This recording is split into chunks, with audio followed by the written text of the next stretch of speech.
Hey guys, J-Man here for the weekly X-Men talk. Great week this week. 3 books. I do like when there's only 2 books a week, but if it's going to be 3 that are this good, then we're going to be all right with that. Let's start off with Wolverine at number 16, which is the weakest one, I guess, of the week in my opinion, but that doesn't really mean anything because this one was a lot of fun. We have Solemn here. So he's got one of the Muramasu blades, and Wolverine is really pissed off. He wants it back. There's that whole thing with the diamonds and the Marauder. So if you've been following on that Blackmore guy or whatever, he's kind of a douche.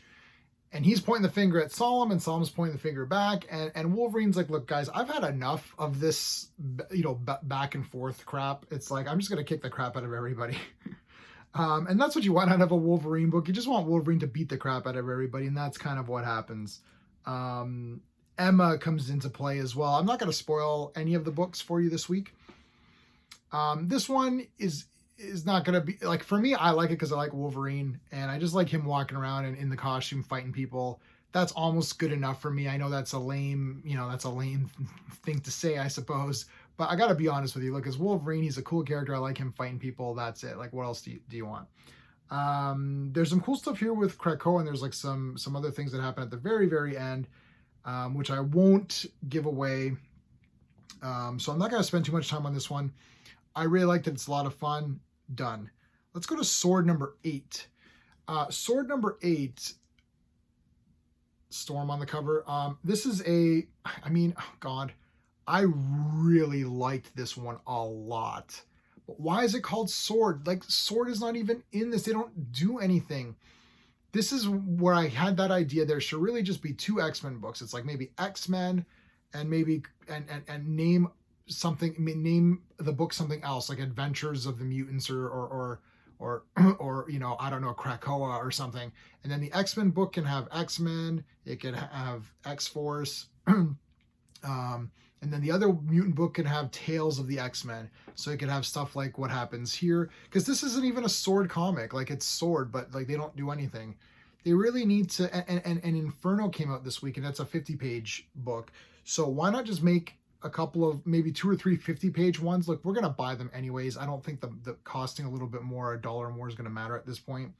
And just give us a bunch of stories, because like this, buying each of these on its own, I guess they're getting more money that way because we're buying all these books on their own, but this has nothing to do with Sword. But I'm not reviewing the title of the comic, I'm reviewing the content, and the content is great. Storm, who's always been a really awesome character, and every time they talk about, this is a very quick segue. Every time they talk about this, oh, we need diversity and we need strong women and and they keep saying all this crap. But the problem is that they have all these characters. They just don't want to use them. It's like Storm is one of the best X-Men characters, probably one of the best female superheroes. I think she's got to be like top 10, right? Like, it's like Wonder Woman, Jean, Supergirl, Storm.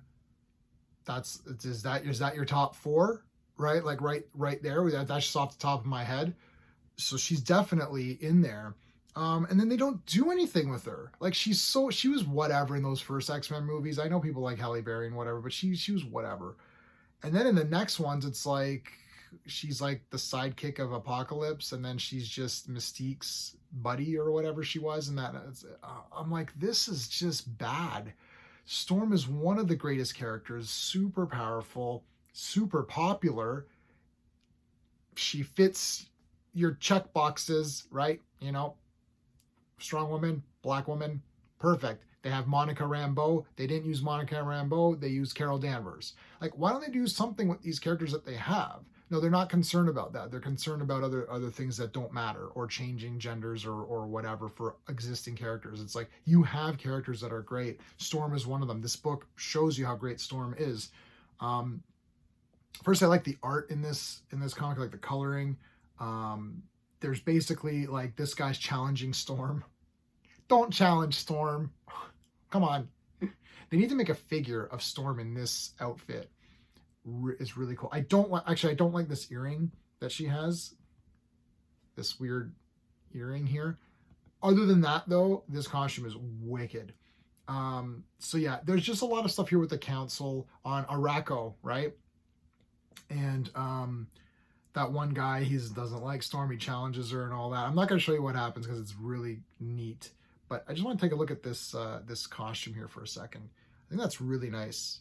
And don't make her Black Panther's, you know, woman or wife or whatever. Like, make her own character. Anyway, this was awesome. Yeah, I'm not going to show. Oh yeah, this something kind of icky happens. I'm not going to show it to you.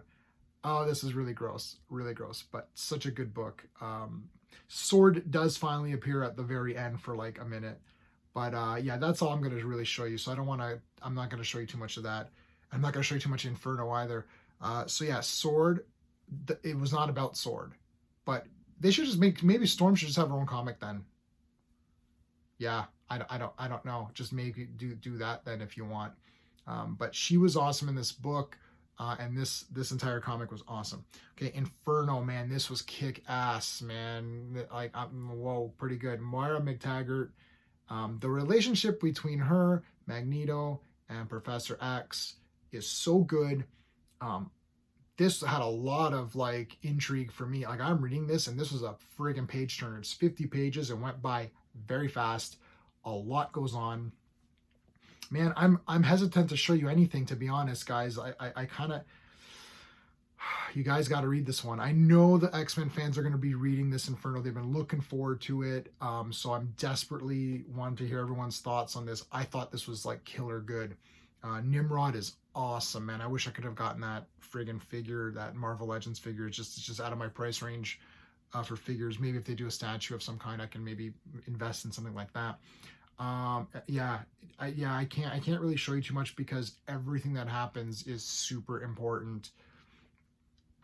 And there's a little bit of a cliffhanger, and you're gonna know what it is. Like, while you're reading it, you're gonna understand. You're gonna be like, oh, I know what happens. But I don't think that's a bad thing. I think that's a great thing because it's like you're expecting something cool to happen, and it does happen. Yeah, I'm not gonna show you any of this. Sorry, guys. I know this video now has become kind of whatever. It's a bit lame because I'm not showing you anything, but I definitely want you guys to check this out and let me know what your thoughts are on it, because this week was a great week. So I mean, it shows that X-Men still has a lot of power behind it, and it's really good. The stories are there.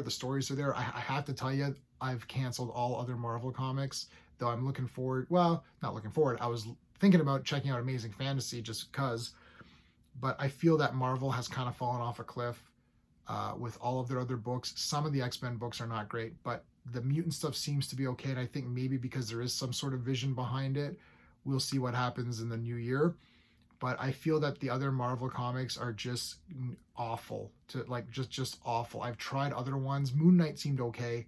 What else did I don't know. If you have any other ones that you can recommend that I try out, I'll definitely give them a go because I just get them digitally. But I think it's just kind of fallen off a cliff. There's so many Spider-Man books. I picked up Extreme Carnage #1 because of the Rob Liefeld cover, but I'm probably not going to read it. I don't know. X-Men is going strong. Everything else, not so much. But yeah, X-Men's what I'm into anyway. So I guess that's great for me, and it does save me money from buying other stuff. So there you go. But let me know what your thoughts are on this week's books for X-Men. Inferno's kick ass. I'm looking forward to what's going on in Inferno. This so far has been way better than that Ten of Swords, which was a bit of a disaster. However, they've bounced back from that, and they've given us pretty good stuff from since then. But anyway, guys, all right, that's it. Until next time.